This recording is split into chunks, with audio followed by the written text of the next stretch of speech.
Hello dear students, today we are discussing about vectors. आज हम vector के बारे में बात करेंगे। बिल्कुल फर्स्ट टॉपिक हमारे पास वेक्टर, ये जो क्लास 11th के लिए, 11 स्टूडेंट्स के लिए।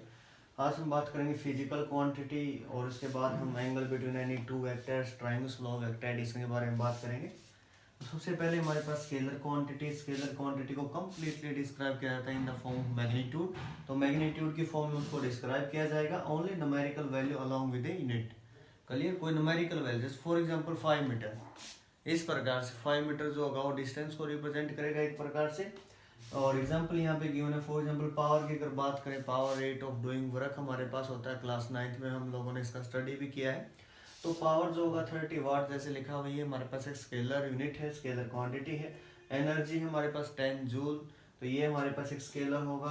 और इसका सेकंड हमारे पास they are added by simple arithmetic like 2 + 3 2 + 4, इस प्रकार से हम इसको ऐड करेंगे।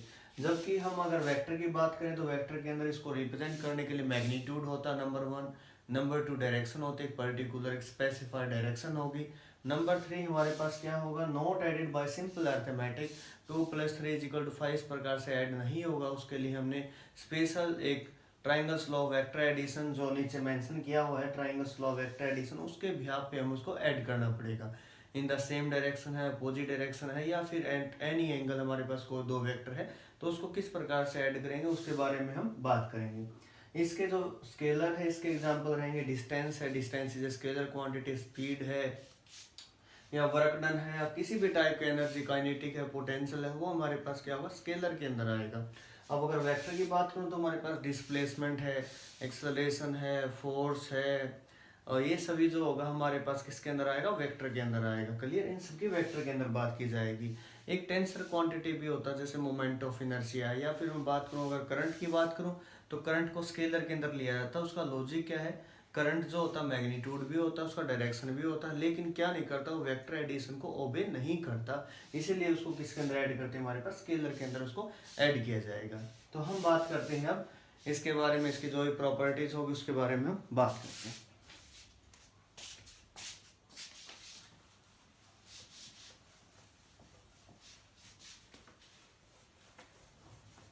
जो भी स्टूडेंट्स है वो पेंसिल और कॉपी साथ लेके बैठे, स्क्रीनशॉट लें सिंपली इसका, और उसके बाद इसको नोट करें पॉइंट टू पॉइंट। जो चीज़ किसी में प्रॉब्लम आए तो उसको दोबारा देखें और कोशिश करें। हेलो डियर स्टूडेंट्स, वेलकम आप सभी का। अभी मैंने इसका एक इंट्रोडक्शन जो है, इंट्रोडक्टरी पार्ट जो हमारे पास वेक्टर का, वो अभी मैंने ऐड कर दिया है। आप लोग उसको देखिएगा, छोटी सी वीडियो और काफ़ी इंपॉर्टेंट है आप सभी के लिए। सेकंड पार्ट वेक्टर का हमारे पास हम स्टार्ट कर रहे हैं आज। क्लियर, इसके अंदर हम बात करें angle between any two vector and triangles law of vector addition. Clear, तो यहाँ पे हमारे पास मैंने कुछ एक टर्म जो मैं डिफाइन करूंगा, आप लोगों को बताऊंगा इसके बारे में। सबसे पहले मॉडुलस या mode of a vector. Clear, the magnitude of a vector is called modulus of that vector, it is represented by this. Vector को हम रिप्रेजेंट करते हैं एरो हेड से। क्लियर, ये हमारे पास हेड है और ये हमारे पास टेल है। क्लियर, किसी वेक्टर को रिप्रेजेंट करने के लिए उसके ऊपर हम या तो वेक्टर एरो हेड इस प्रकार लिखते हैं, या फिर उसको बोल्ड लेटर लाइक दैट, कुछ एक बुक्स में उसको इस प्रकार से भी रिप्रेजेंट किया गया है, तो उससे कोई घबराने की बात नहीं है। तो इस टाइप से हम उसको रिप्रेजेंट करते हैं। यूनिट वेक्टर क्या हुआ, unit vector is that vector having unit magnitude and has the same direction as that of given vector, उसको हम बोलते हैं यूनिट वेक्टर। वेक्टर जो होता है उसको दो कैटेगरी में कैटेगराइज किया गया, एक तो होता है पोलर वेक्टर, एक होता है एक्सियल वेक्टर। पोलर वेक्टर क्या होता है, polar like that. Clear, having some initial point. Polar vector are those vector having some initial point, initial point और point of application, point of application. Clear, उसको हम polar बोलते हैं। Axial vector क्या होता है, give some knowledge about rotational effect, rotational effect के बारे में जो नॉलेज देता है, या रोटेशन की वजह से जो होता है, रोटेशनल इफेक्ट की वजह से, उसको बोलते हैं हमारे पास एक्सियल वेक्टर। क्लियर, और इसके एग्जांपल क्या क्या रहेंगे, हमारे पास टॉर्क है, एंगुलर मोमेंटम है, direction is given by right hand screw rule. Direction के लिए हमारे पास ये यूज किया जाएगा। एंगुलर वेलोसिटी है, एंगुलर एक्सेलरेशन, वो सब इसके अंदर आता है हमारे पास एक्सियल वेक्टर के अंदर। क्लियर, तो हम बात करेंगे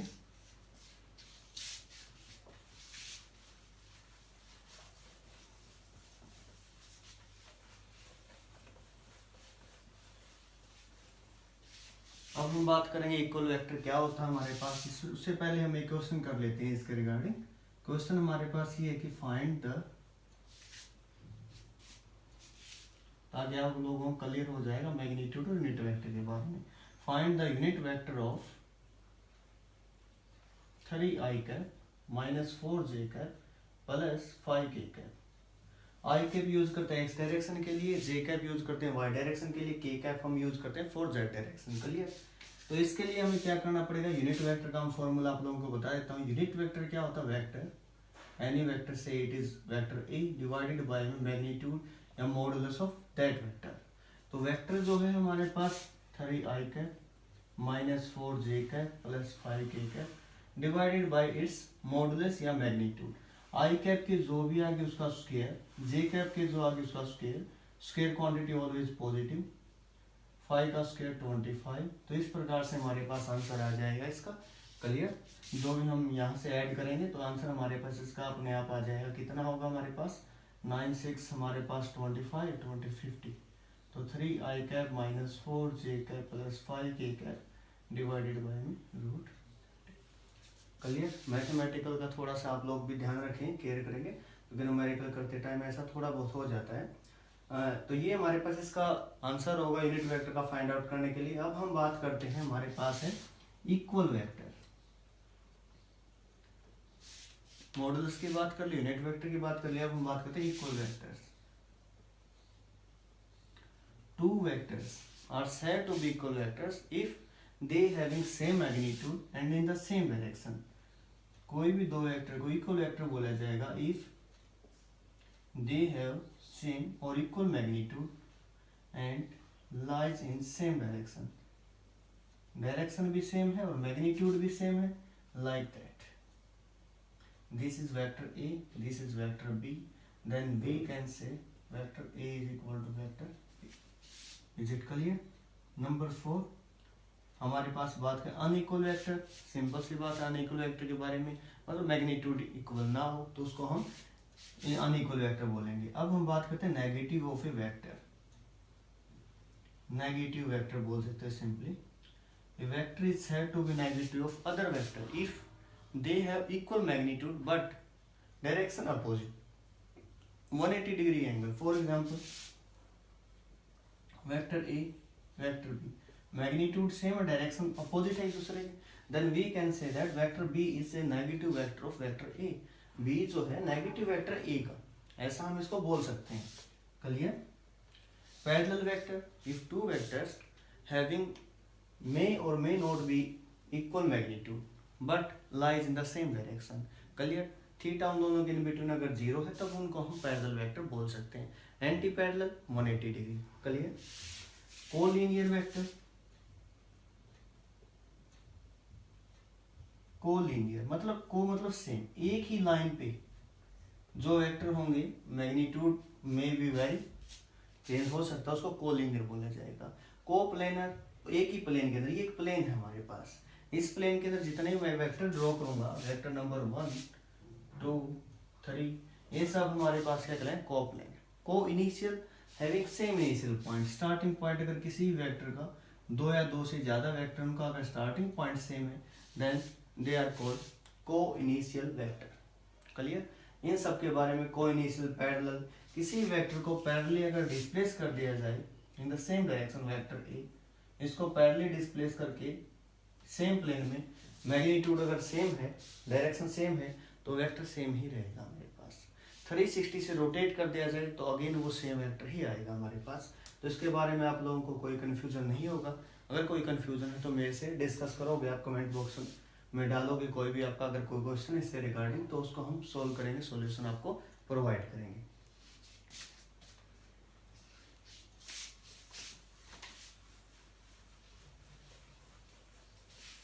अब हम बात करते हैं angle between any two vector. Clear, काफी इंपॉर्टेंट है angle between any two vector. अब ये तो हमारे लिए सबके लिए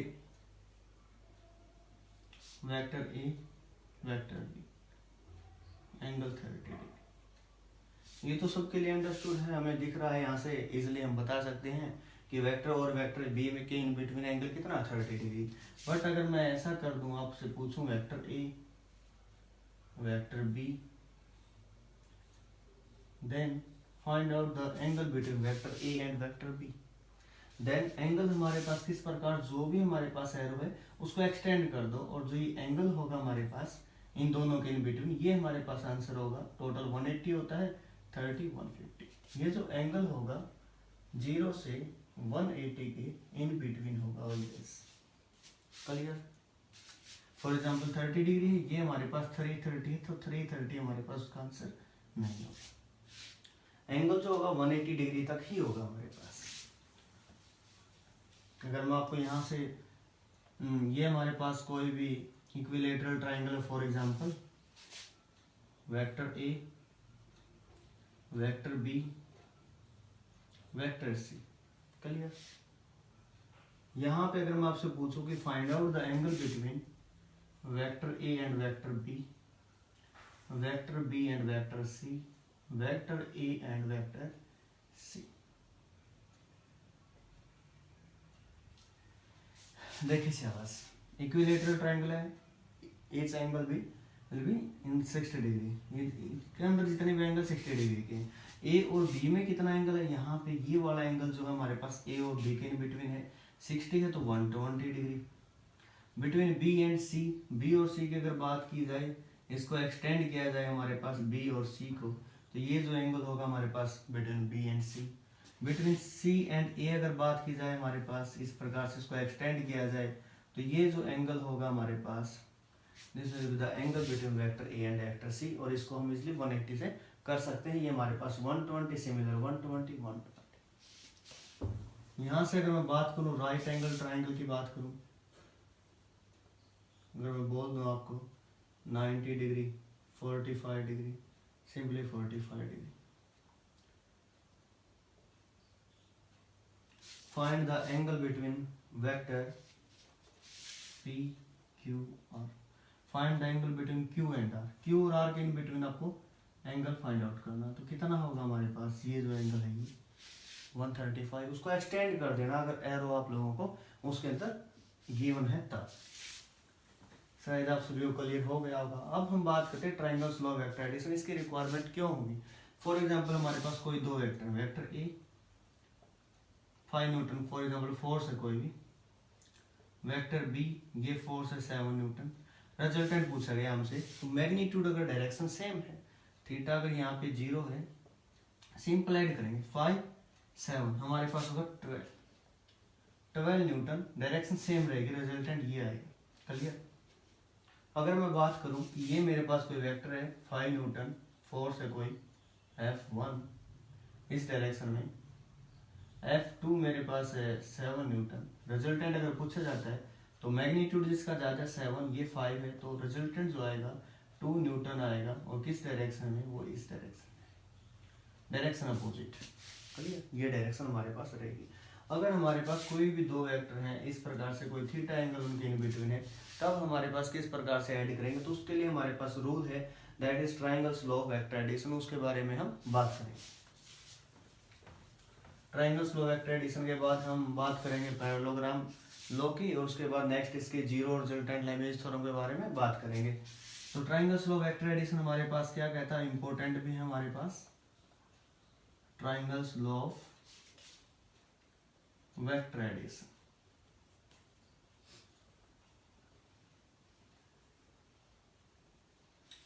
इसकी स्टेटमेंट जो है हमारे पास, ये states that if two vectors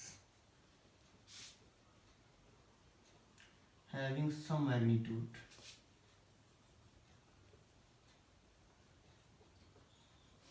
and direction acting at the same time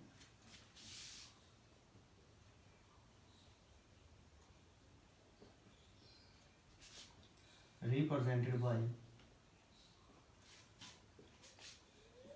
two sides of a triangle in the same order, then the third side or closing side of the triangle in the opposite order having some magnitude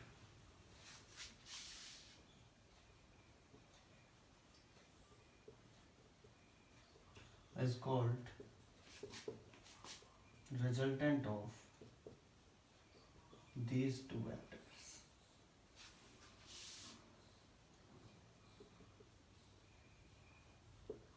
clear?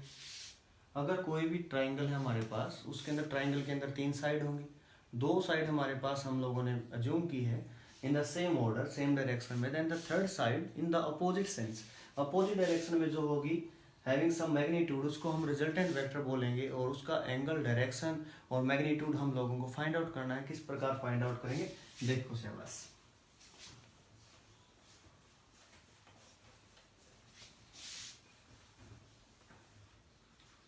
यहाँ पे हमारे पास मैंने कोई 2 vector लिए, vector A vector B, A की same plane के अंदर हमारे पास है vector A and vector B. यहाँ पे जिसकी हम बात कर रहे हैं वेक्टर ए वेक्टर बी को मैंने इस प्रकार से लिख दिया, एक का हेड होगा दूसरे की टेल होगी, ऐड करने का सिंपल सा रूल होगा हमारे पास वेक्टर ए वेक्टर बी। इतना सा इसका मैग्नीट्यूड है, डायरेक्शन ये जो हम लोगों को यहाँ पे दिख रही है थीटा, अगर उन दोनों के बिटवीन एंगल है हमारे पास, उन दोनों को यहाँ से थर्ड साइड जो क्लोजिंग साइड जो मैंने अभी बात की है, तो इनको क्लोज करेगी ट्राइंगल को, इसको हम रिजल्टेंट बोलेंगे, रिजल्टेंट वेक्टर। क्लियर? इसको एट एनी एंगल अल्फा मान लिया, इक्वल नहीं होते वेक्टर, कहीं कोई बच्चा गलती से इनको इक्वल मान ले, यहाँ से हमने इसको राइट एंगल ट्राइंगल जो है उसकी शेप दी है। क्लियर? पूरी ट्राइंगल को नाम पी क्यू आर हम नाम दे सकते हैं, आर रिजल्टेंट के लिए यूज करेंगे तो और कोई नाम हम इसका दे सकते हैं, ठीक है, सी डी ई नाम इसका हम दे सकते हैं।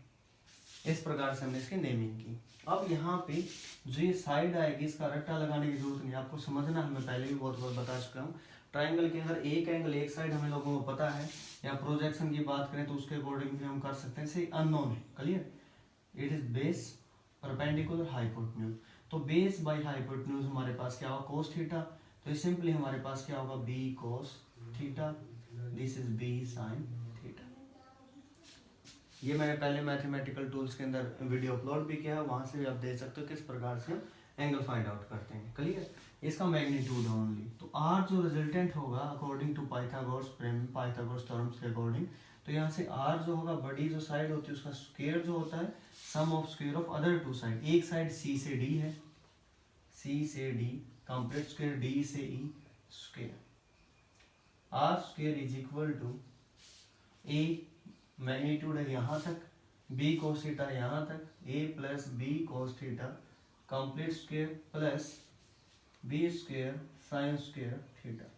ओपन करेंगे इसको, simple rule A square plus B square plus 2ab, A square plus B square cos square theta plus 2ab cos of theta plus B square sine square theta. B square common लिया तो sine square plus cos square हमारे पास 1 होता है, identity 2ab cos theta. ये are जो होगा resultant उसकी value हमारे पास ही आ गई। एट एंगल थीटा, थीटा जब 0 होगा तो रिजल्टेंट क्या होगा cos 0 1, simple A plus B. आर जब थीटा हमारे पास 180 होगा -1, तो A square plus B square minus 2ab, मतलब A minus B whole square, square से root cancel, A minus B. जब थीटा हमारे पास 90 डिग्री होगा तब हमारे पास क्या होगा under the root A square plus B square, क्योंकि कोस जो होता है 90 पे 0 हो जाएगा। डायरेक्शन के बारे में बात करें तो टेंजेंट जो हमारे पास अल्फा होगा perpendicular by base B sine theta divided by A plus B cos theta. इसके रिगार्डिंग क्वेश्चंस न्यूमेरिकल्स होंगे हम नेक्स्ट वीडियो में करेंगे। Thank you so much, keep watching.